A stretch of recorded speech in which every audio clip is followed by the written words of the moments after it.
Here we are on episode 72, and we are almost crazily halfway through 2023. Strategic thinking sounds really big and scary, but it is a game changer. And today we want to talk about how strategic thinking or thinking for the future can be a super tool in your Batman belt as a leader. Yeah, that was nerdy. That was It cute. totally was, and I love it. No, I appreciate it. I appreciate it a lot. Yeah, I think this is like I love to simplify what this is because some people are like, "Oh, I'm not much of a strategic thinker. I just go get things done." And that's cool until it's not. And here's some scenarios where that wouldn't maybe be a great idea. Let's take the difference of a navigator versus the driver. Hmm, Okay. good point. So you're on a ship because who isn't just always on a ship? You're on a ship. There's a navigator who knows the direction, who has planned the course, who has taken into account the environments and taken into account forecasts and has looked and said, you know what? I think this is our best course of action to get there. The driver is important for sure, but they're just doing what the navigator has said. And they have a course. Yeah. And they're not just like, oh, it feels like the wind's changing. I think we should go this way. Or is that rain over there? Maybe we should do this. Like, if they don't have some direction that they're going before those things happen, then when those things happen, it's going to guide them where the environment wants them to go, not Right. where they want to go. That becomes our big issue here is strategic thinking is about being the people on the front line coming up with what our plan is. Is Yeah. it ever going to go according to plan perfectly? Absolutely not. But a strategic thinker has to be the navigator creating at least the bare minimum base direction. Here's where we're going. And I really like, I mean, there are a lot of people to think about in strategic thinking. There's, uh, oh, what's his name? Tesla, not Elon Musk. Elon Musk, Yeah. huge strategic thinker. Steve Jobs, awesome strategic thinker, and brought Apple back around. I mean, but we've got just great people all the way back. I mean, throughout the ages, right? Once it was understood, like, what if we had plans? Like, we started seeing great things happen. And I can't think of anyone that I look up to in this more than at least who was so fundamentally like changing with the Industrial Revolution or little post, but being Henry Ford. Mm. His ability, which he didn't Yeah. invent the vehicle, right? Like, he, I mean, it was probably 20, it's believed that it was already like 20 years old, like the vehicle was at this point, depending on who you believe actually invented the automobile. Right. But early 1900s, Ford knew that this was the direction that he wanted to go, was to create automobiles for people that would be reliable, because there was a huge issue with reliability in vehicles. Oh, yeah. And wanted to make it affordable. It was so incredibly expensive to have a vehicle. And then even more so, with that reliability is the ability to economically continue having a vehicle, because when Yeah. things would break, everything became a very slow process. So if something went out on your vehicle, you were out your vehicle for weeks, months, years. And so then it was like, well, why even have a vehicle? And I mean, there were a lot of possibilities of the vehicle not taking off. Like, there were a lot of pitfalls that just had the potential for this to kind of like maybe at least delay for quite a while. And instead, in 1908, Ford just decided, okay, we're going to create this Model T. We're going to create a groundbreaking vehicle that takes innovation, affordability, and takes durability, and we're going to put it into one. And then we're going to make this, like, the design pretty simple, but we're going to make it to where we can put this through a manufacturing line. And that's really what Ford's known for, is his ability Yeah. to create manufacturing lines. So he was able to understand everything that needed to happen to make one of these vehicles. And then he created strategic thinking around, how do we set up the right places for one part to be made? And then this moves over to the next part, and what happens next? And he created this whole strategic assembly line. And then this mindset, and like, believe me, that wasn't just like, oh, I think we'll do this and then do this, and now we're doing this. Like that wasn't it. He sat down, he thought about this. And I'm sure it was iteration one was not the last iteration. It was like iteration 10,000. Yeah. And so strategic thinking doesn't mean you do it once and you're done. It's a continuation, right? It's a continuation until you're at a place that you're like, this is good. And I think there was a point in time, especially when who was it? Toyota, I believe. We had a lot of American um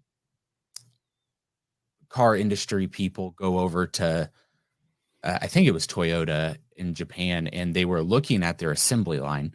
And as they were looking at their assembly line, they asked the question, well, where is your person who bangs in the top of the door so that it fits well into the mold?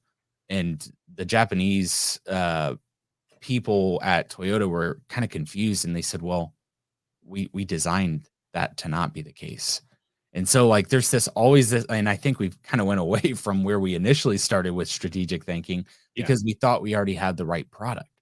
And we got to always continually be good with like, okay, we need to continue having strategic thinking around our leadership, around how we grow people, around how we do the thing we do as a leader, but even just as a manager, as whatever the thing is you do, if you're not thinking around it, we're going to have problems, because strategic thinking is going to enhance your decision making, right? We were talking about the navigator and the person driving.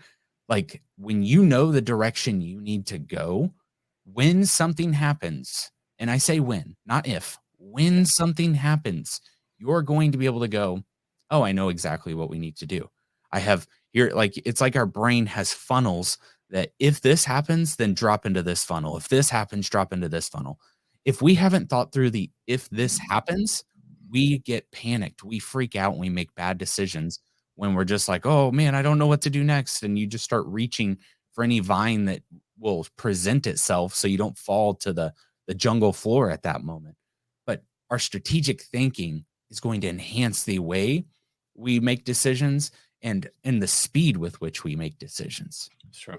It's going to foster your adaptability and your resilience in these times, especially because I always go back to, like, if I need to make decisions and I know I have strategic thinking behind it, I walk in very confidently because I know exactly what I need to do.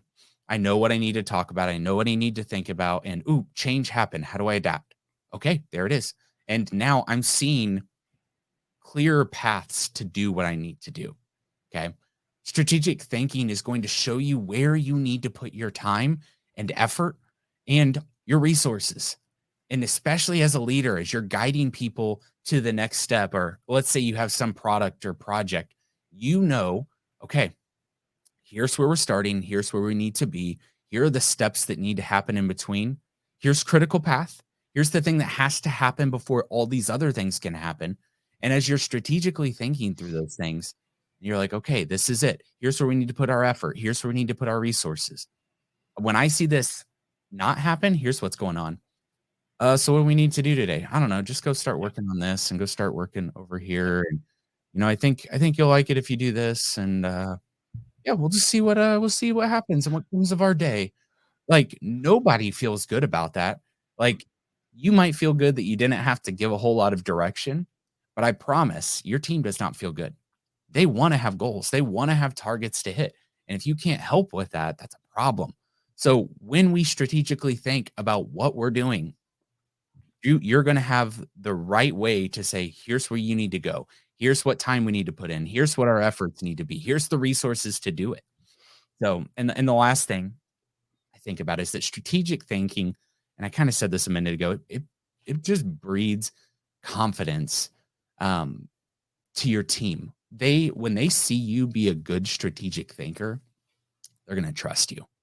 They're going to trust you so much more because they're like, hey, Peter knows he knows where we're going because he's thought about this. He's got direction. He's giving us clear, concise communication of what we need to do. I'm not even going to question whether he's the right leader. People who don't know what's going on next, people tend to not trust. Right. And it not like in a value-based level, but they just don't trust that they're going to get them to the place they need to get to, or they're gonna make them look bad. So these are these are things we need to know about strategic thinking. This is why it's important because we can't go and do and make good things and do good services if we don't first think about the things that we're doing. And I don't think anybody even wants to be a part of something like that. You know, and I think I'll probably jump into really the first thing that I think we need to do, Pete, unless you have anything. No, go ahead, man. I think one of the first things you got to do to be a good strategic thinker is you've got to take time to think. Like really sit back, just think how do we work through a thing? And at first, I had a hard time knowing how to do this. And it's sounds so simple, but I really did. I struggled with like, well, how do I take time to think? Like okay, I'll just think through this really quick. But something I did this year, and I've talked about it a little bit, is I now have a thing called thinking time. Literally a 30-minute chunk in my day that I put aside in the morning that I will just go and sit with a thought. So throughout the week, as something pops up or I've got something to do or think about, I will just write it down. And then during that thinking time, I will sit with that thought, think through what is it that I need to do. Thinking time is not just those high level thoughts because we'll a lot of times we say to people, "Oh, I'll think about that later," and we never do. Right? This is a great place for us to do that, but it's also creating things. Like let's say you have a project that you're going to do, always setting aside time on the front end to say what are the things that are important. You know, for every project we do, we're in the construction industry. Every time we have a project, we have a job startup day, we have a job verification meetings, and all these things sound like not sexy meetings, but at the same time, what we're doing is we're setting up time to think about all the things we need to think about and create strategy around how are we going to do this project instead of throwing it up in the air and saying, well, someone will get it. No, they won't. If your thought is someone will figure this out, they won't. Okay. Yeah. We have to be the people to say, as leaders, we're going to help think this through. Pascal has a great quote. He said that all of humanity's problems stem from man's inability to sit in a quiet room alone. And just think about these things. So there won't be much strategic thinking if you don't allow your brain some silence and the ability to start thinking. Yeah, and I think I want to take it a step further too, because I agree 100%, but there's also a piece of this for those of you who are executors out there, right? Thinking time does not come easily for somebody who is typically an executor. Somebody who has tasks to do, triggers to pull, levers to pull, things like that. That's difficult. And it's difficult for us to say, well, we're going to do some strategic thinking while there's other things going on in the background. And it's important when you do strategic thinking, like Blake mentioned. You said this a minute ago, and I love it. You set aside specific time for that thinking. You're not working on things. You're not reading emails. You're not taking phone calls. That is a you alone time. And it's important that when you do this, you're not focused on all the things that you need to be doing as well. So it's important to set aside that time specifically so you're not executing at the same time, because your strategic thinking won't happen. That's the one thing that will fall, and you will continue to do the execution. And then you're not looking forward to the future. So just keep that in mind when you are being a thinker. Be the thinker, not the thinker and the executor. One of the things too, I came across this method while I was doing some research for this, and this was created by Edward de Bono back in 1986, which, by the way, is a great year, fantastic year, and it's called the 6 hat method. And basically, it's a way of training yourself to think about certain pieces at different times in your strategic thinking.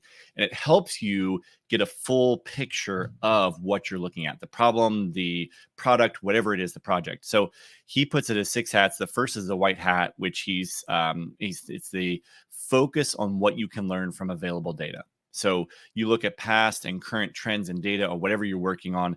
That's when you think about that. The red hat, then you look at the Can you give problems. me an example of that? Like, what do you mean by that? Yeah. So let's say you're working on,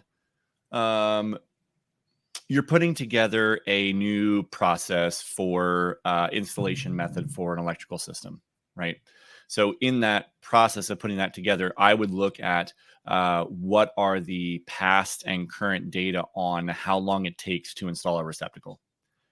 Right. Gotcha. So how long does it take? How much data is out there on that? I could gather all that information or think through the process itself of that. So that I could look at that. What's the way it's been done? What's the trends that are out there? Things like that. Gotcha. The next one is the feeling portion, right? The red hat is the feeling, yours and others. How do I feel about putting in that receptacle?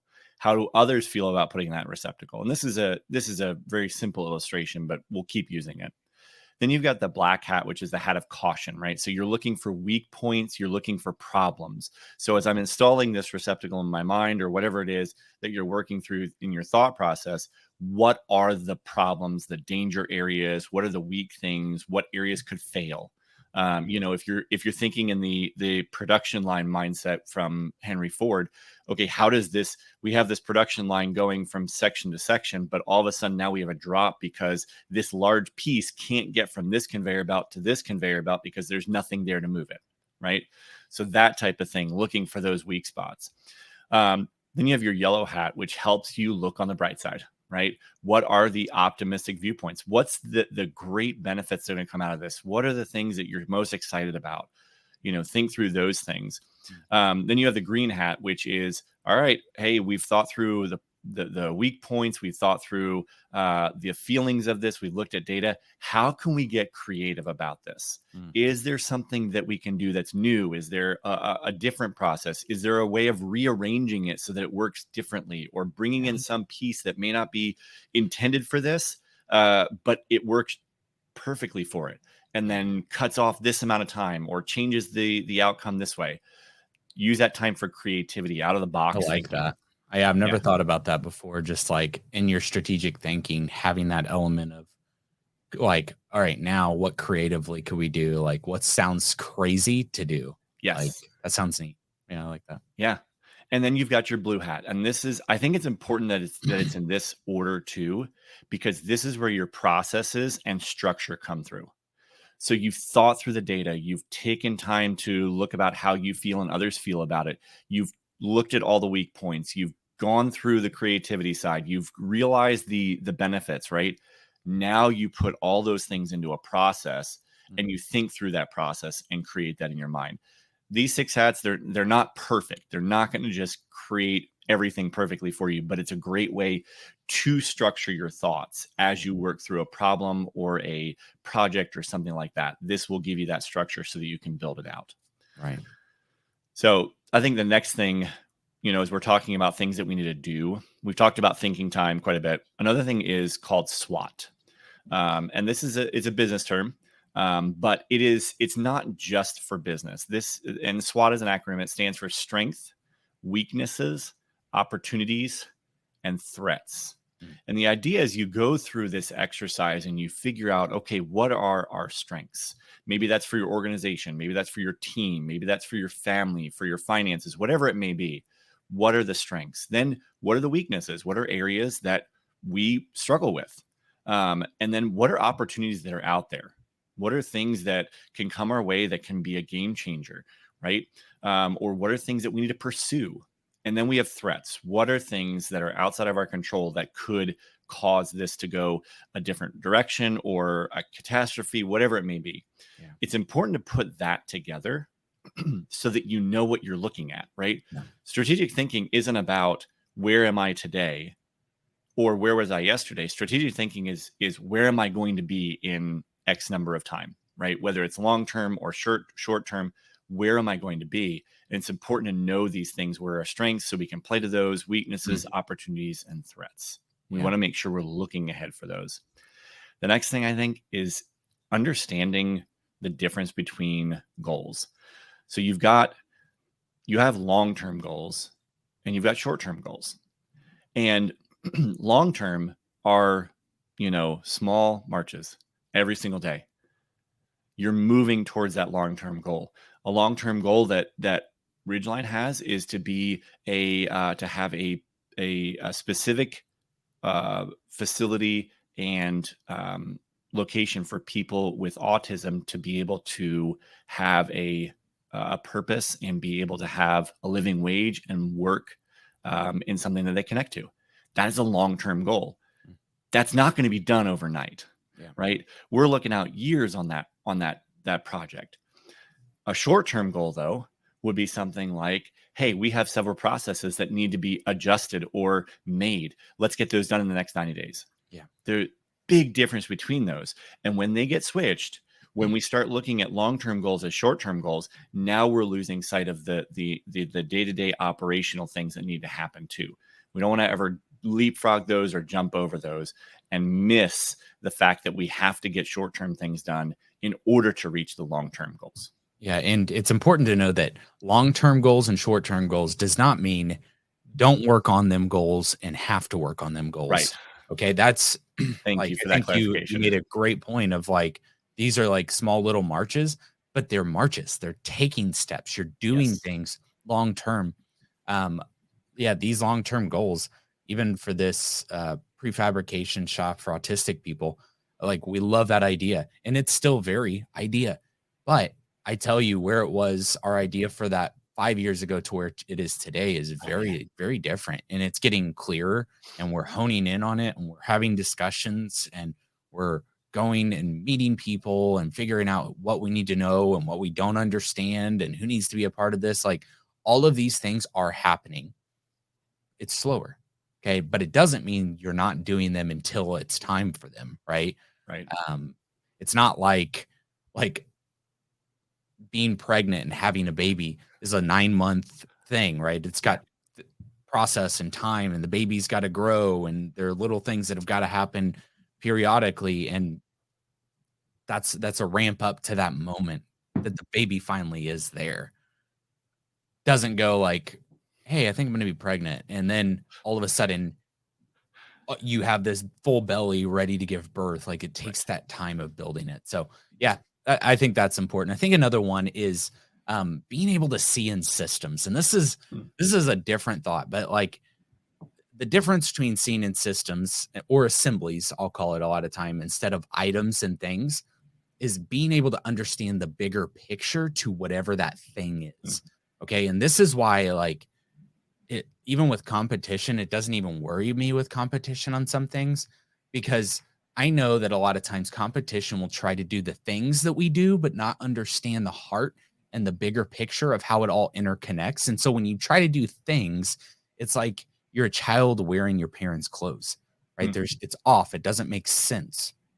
And so being able to see in bigger systems, how does this, like all of this, connect to this? Even in teaching electrical, I try to simplify it to like, hey, think about a tree. Think about the way a tree works together. Okay. And this is something we understand is what a tree is, right? Like if people have seen a tree. So like you have roots that come in, there's power that comes into this trunk of a tree. And then you've got like panels and ways to distribute electricity to areas to be used at a smaller level. Well, that trunk is like your panels. And then all of a sudden you've got these branches that go out, the bigger branches. And that's where it's taking, less electricity over to areas to feed in like your stuff there. So, okay, that is like your, what we call home runs, or we're taking things to certain areas. And then we have the twigs. The twigs are the pieces that come off to these individual areas electrically. And then we have the fruit, the flower, whatever else it is, the leaves that are the thing. It's the lights, it's the switches, it's your receptacles, it's all these things now that you can use electricity, or it's giving you the benefit of environment like lights and things like that. So we break that whole system to understand the system of electricity before we talk about the things. Because when you just jump into, these are things and this is a thing, then strategically, how do you ever make good strategic thoughts if you can't see the bigger picture? Right. So when you see in systems and how things work together, you're able to easily make different strategic assumptions. And strategic assumptions are important. Okay. And I know we usually say assumptions, are are bad and makes an ass out of you and me. But the assumptions, we want our brains to subconsciously come to decisions quickly. We want them to fire quickly. We have over 60,000 thoughts a day. We want them to start seeing in systems instead of items so that we can piece these things together and create bigger puzzle pieces to make it simpler to make strategic decisions. So, yeah, that's a big one. And I think last, you cannot strategically think well without knowing your team, knowing Yeah. their strengths, knowing their weaknesses, knowing their gifts, knowing where they are clearly not gifted. And I don't mean that in a bad way. Like, I mean that it's awesome that we're not all the same puzzle piece. That would be so boring. But to know your team, know where you need to develop in your team, know where you need to listen and have an ear to your team, and when your team might be giving you bad advice. Like, there is an ability with strategic thinking to engage in collaboration, but it's important to know where is that collaboration's experiences, understandings coming from. And again, I don't mean that like, oh, don't listen to them. No, 100% listen to them. But if you don't know your team and people are like, oh, you just 100% this will work because it happened to me in the past. And what if that person was just they were historically known for being a liar, and you're like, oh, okay. And then you did the thing and the thing blew up. And you're like, you know what? In hindsight, that guy's never told me the truth ever. Why did I listen to him? And or that person has no experience in this area. Why did I listen to that? Knowing your team and knowing how to build your team to be more um, in tune to take whatever the strategic plan is and put it into action. Yeah. You got to know your team. Yeah, absolutely. Strategic thinking, it is an absolute game changer. It enhances decision making, it helps us adapt and be resilient, gives us direction, and builds your team's confidence. It is truly a formidable tool. Be sure to spend time when you're doing this, when you're wanting to spend the time thinking without executing, right? Know your SWOT, which is strengths, weaknesses, opportunities, and threats. Know your goals, long-term versus short-term. See in systems and know your team's abilities. Thank you guys so much for joining us this week on the Ridgeline Leadership Podcast. See you guys next time.